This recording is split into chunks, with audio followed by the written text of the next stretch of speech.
Quando eu falo, vocês dizem que eu sou mentiroso. Olha pra vocês verem o que aconteceu aqui, ó. Eu tenho uns tanques aqui, rapaz, umas criação de peixe, umas criação de lagosta. E eu tenho uma plantação aqui de mamão, que eu vendo mamão verde na feira aqui. E ontem de tarde deu uma chuva aqui, rapaz. Agora foi chuva, que eu nunca vi tanta água na minha vida desse jeito, não.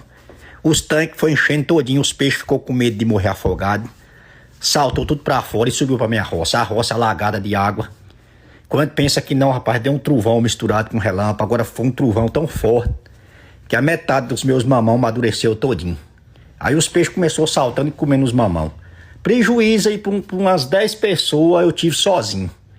A sorte que meus peixes pelo menos não ficaram com fome. Vocês estão vendo um vídeo aí, porque se eu não mostrar o povo fala que é mentira, tá vendo aí, ó?